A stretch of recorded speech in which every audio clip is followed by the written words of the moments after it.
کچھ لوگ کہتے ہیں جی بس میں تو اللہ کی مخلوق کی خدمت کرتا ہوں، میں تو حج بھی نہیں کیا، اس کے پیسے بھی غریبوں کو دے دیے ہیں۔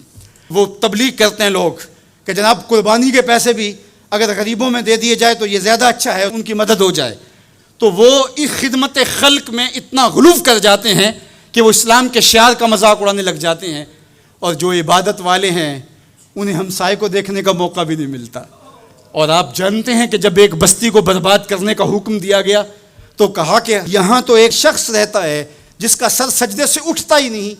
کہا میرے بندوں کے اوپر قیامتیں ٹوٹیں اور ان کے اوپر ظلم اور جبر کے پہرے ہوں اور اس کے ماتھے پہ شکن نہیں آتا، اس کے سمیت ہی بستی کو لٹ کے رکھ دو۔ یار عبادت کرتے ہو لیکن ہمسایوں کا خیال بھی رکھو۔ میرے حضور علیہ الصلوۃ والسلام نے لعاب پھینکا نا تو صحابہ نے اپنے ہاتھوں پہ لے کے اپنے منہ پہ مل لیا۔ آپ نے عشق اور محبت کی لوک داستانیں بڑی سنی ہوں گی، لوگوں نے نہریں بھی کھودیں، لوگوں نے محبوبوں کے لیے کیا کچھ نہیں کیا، لیکن آج تک آپ کو ایسا نہیں ملا ہوگا کسی محب نے محبوب کا لعاب بھی چاٹا ہو۔ کائنات میں یہ انوکھا باب ہے۔ تو حضور علیہ الصلوۃ والسلام نے فرمایا کہ تمہیں اس چیز پر کس نے ابھارا کہ میرا لعاب بھی اپنے چہروں پہ مل رہے ہو؟ تو انہوں نے کہا اللہ اور اس کے رسول کی محبت نے۔ تو میرے حضور نے اس کی نفی نہیں کی، لیکن ساتھ ہی فرمایا اگر کوئی چاہتا ہے کہ اللہ اس کے رسول سے محبت کرے اور اللہ اور اس کا رسول اس سے محبت کرے تو وہ ہمسایوں کے حقوق کا خیال رکھے۔ یعنی تمہارا یہ پہلو بھی، تم عاشق رسول بھی ہو لیکن ہمسایوں کا بھی تو خیال رکھو۔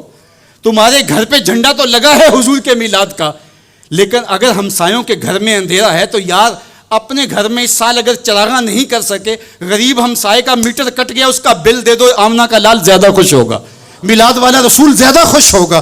اس لیے دونوں پلڑے برابر رکھو، نہ تو عبادات کے زعم میں تم خدمت خلق کو اور ہمسایوں کے حقوق کو اور رشتہ داروں کے حقوق کو بھول جاؤ، اور نہ یہ کہ تم خدمت خلق کے نام پہ عبادات کا مذاق اڑانے لگو۔ وَكَذَلِكَ جَعَلْنَاكُمْ أُمَّةً وَسَطًا۔ ادارت المصطفیٰ دونوں بازوؤں کے ساتھ اڑنے کی فکر رکھتا ہے اور امت وسط کے مزاج کو لوگوں میں راسخ کرنا شروع ہوتا ہے۔ ظاہر ہے جب کبھی اس بازو پہ زور پڑے تو کبھی اس بازو پہ زور پڑے تو بازو جھکنے لگتے ہیں، تو میرا اللہ مدد کرتا ہے، نصرت دیتا ہے۔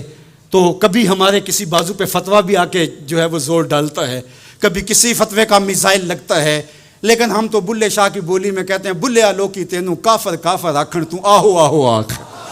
ہمارا کام الجھنا تھوڑا ہے، ہم نے تو آگے بڑھتے ہی چلے جانا ہے، اور ہماری منزل تو مدینہ ہے، ہم نے تو اس کی طرف عازم سفر رہنا ہے۔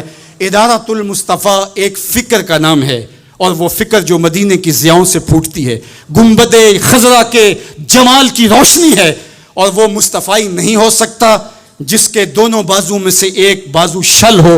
حضور کی امت سے جس کو پیار نہیں ہے، حضور کی امت سے جس کو محبت نہیں ہے، حضور کی محبتوں کا کبھی بھی مستحق نہیں ہو سکتا۔ میرے بزرگ فرمایا کرتے تھے جس کے بچوں سے تم پیار کرتے ہو اس کا باپ تم سے پیار کرتا ہے۔ اگر تم چاہو کہ حضور ہم سے پیار کریں تو حضور کی امت سے پیار کرو۔ تو ایک امت بنو، دوسرا امت وسط بنو، تو پھر دیکھنا تمہاری شاہین صفت پرواز اس کو کوئی چھو بھی نہیں سکے گا۔ تم پھر بڑھتے رہو گے اور تمہارا بڑھنا منزل آشنا ہوگا، اور تو راہ نورد شوق ہے منزل نہ کر قبول، لیلا بھی ہم نشیں ہو تو محمل نہ کر قبول۔ تیرا تو مطمع نظر، تیرا تو ہدف ہی کچھ اور ہے، تو دنیا کے لیے نہیں ہے، دنیا تیرے لیے ہے۔ تو خواہشات کا دیوانہ نہیں ہے، بلکہ خواہشات تیرے پیچھے دوڑیں گی، اور زمانہ تیری دہلیز پہ باندیوں کی طرح نوکری کرے گا۔ من کان للہ کان اللہ لہو، تو ان کا ہو کے دیکھ، زمانہ تیرا ہو جائے گا۔